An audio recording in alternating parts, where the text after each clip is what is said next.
OK, parlons un peu de tendance de long terme et de fluctuations autour de la tendance. Il est très important de comprendre que, en analyse de conjoncture, ce qui nous intéresse surtout, c'est les fluctuations autour de la tendance. Même si un bon conjoncturiste ou une bonne conjoncturiste, donc quelqu'un qui veut être compétent et crédible et cohérent dans ses scénarios en analyse de conjoncture, aura une bonne compréhension structurelle, donc de long terme, de l'économie. Okay? Mais ce qui nous intéresse surtout, c'est les fluctuations de 1-2 ans. C'est en gros les chocs et le après-choc, si on veut. Okay? Quelque chose comme ça.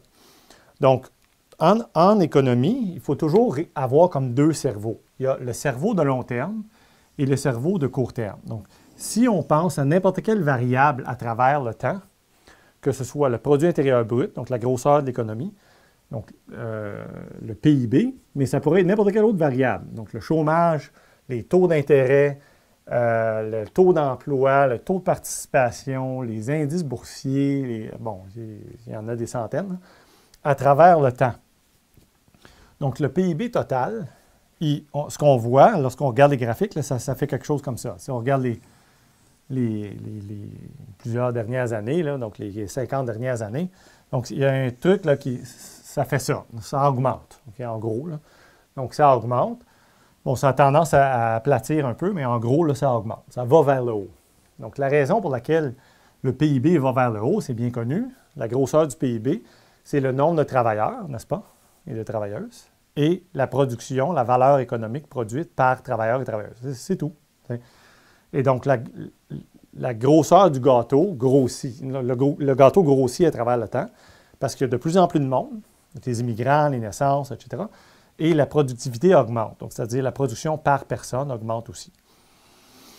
Ça, c'est la tendance de long terme. Okay? Donc, ça, c'est le long terme.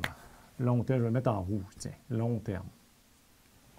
Autour de la tendance de long terme, il y a des fluctuations. Okay? Donc, ça, c'est différent.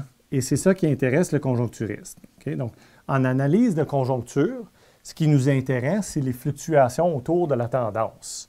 Mais il faut quand même avoir une idée des forces qui opèrent derrière les fluctuations, c'est-à-dire les forces plus structurelles fondamentales.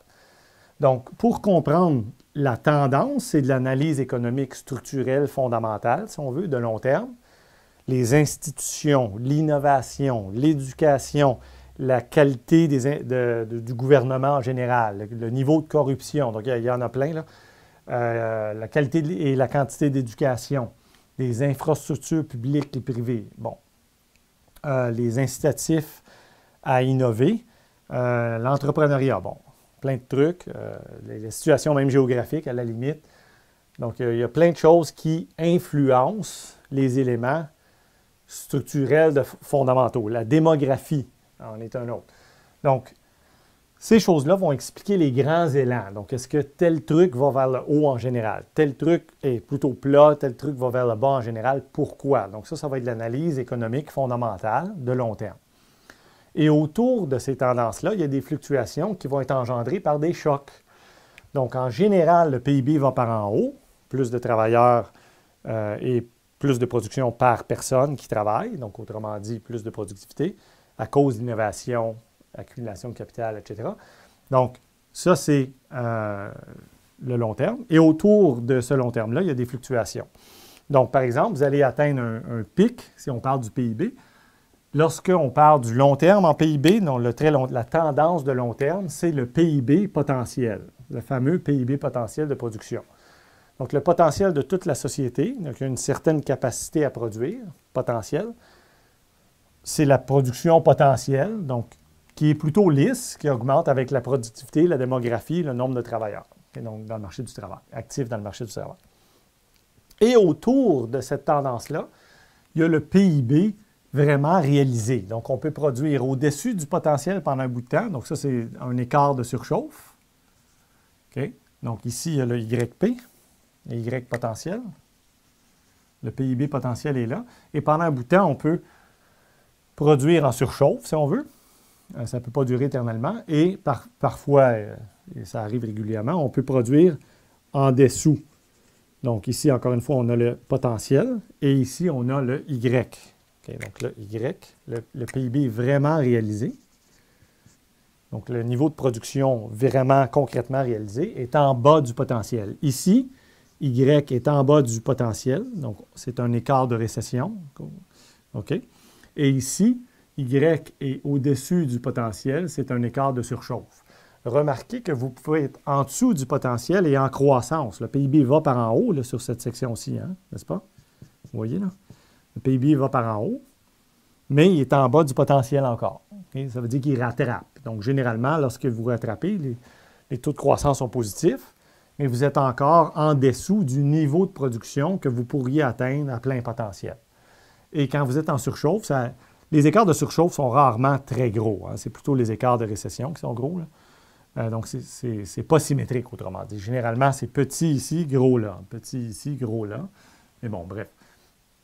Lorsque vous êtes en écart de surchauffe, généralement, vous revenez là, tranquillement, soit lentement, donc ça, c'est le meilleur cas, ou bien il y a une récession, donc contraction de l'activité économique, carrément, le PIB va par en bas, et là, vous vous retrouvez un jour ou l'autre en bas du potentiel, là, généralement. Okay? Et là, vous remontez, et ainsi de suite. Okay?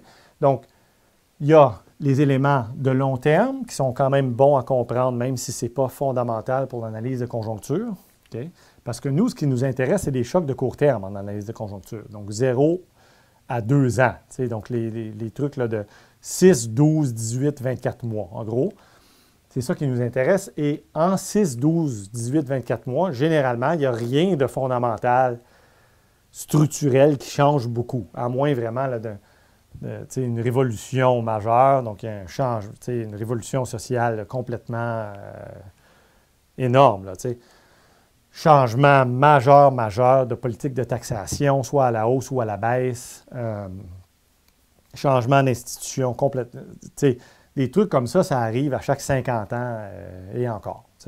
Donc, c'est très rare qu'il y ait des changements vraiment très profonds, structurels, fondamentaux à l'intérieur d'une période de 12 à 24 mois.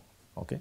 Et c'est pour ça que les éléments fondamentaux de long terme structurels, on va les garder quand même en tête. Ça ajoute à l'analyse de conjoncture, surtout au scénario, c'est ce que j'appelle la toile de fond du scénario de conjoncture de 1-2 ans. Ça fait quand même sur une toile de fond structurelle. Donc, vous comprenez qu'il est en train d'arriver tel phénomène structurel et vous ajoutez par-dessus ça les fluctuations de court terme que vous comprenez aussi. Donc, il y a un pic de production, il y a contraction, il y a reprise, et là, quand vous atteignez l'ancien niveau de production, vous avez rattrapé complètement ce que vous aviez, mais après ça, il y a de la croissance extra, généralement, donc expansion par-dessus le pic précédent, si on veut. Okay? Et ça recommence comme ça. Okay? Donc, vous avez un pic, un creux, une reprise et une phase d'expansion qui est tout ça. Évidemment, expansion, ça veut dire le PIB grossit, quoi. Mais évidemment, il y a comme deux sections dans l'expansion. La section où vous rattrapez le niveau d'avant, de production d'avant, donc ça, c'est la reprise, et la vraie expansion, c'est-à-dire par-dessus le niveau d'avant, ça, c'est la vraie expansion. Donc, si vous regardez là, depuis la Deuxième Guerre mondiale, ça ressemble à ça. Donc, le PIB s'en va vers le haut, donc il y a de plus en plus de production constamment, mais il y a des fluctuations autour de la tendance. OK? Donc, ça, c'est à comprendre, évidemment, comprendre les phases du cycle et comprendre que ce qui nous intéresse en analyse de conjoncture, c'est surtout le 1 à 2 ans, mais qu'il est important aussi de savoir analyser et comprendre les grandes tendances de long terme. Donc, voilà pour les phases du cycle, les pics, les creux, les récessions, les expansions, okay? Et le long terme et le court terme, donc fluctuation. Et ça, en passant, c'est vrai en économie en général. Donc, il y a des phénomènes fondamentaux de long terme. Donc, quand un économiste dit long terme, beaucoup, ce qu'il veut dire vraiment, c'est les tendances. Okay? Donc, la tendance va vers tel truc. Et les phénomènes de court terme qui fluctuent autour de la tendance. OK?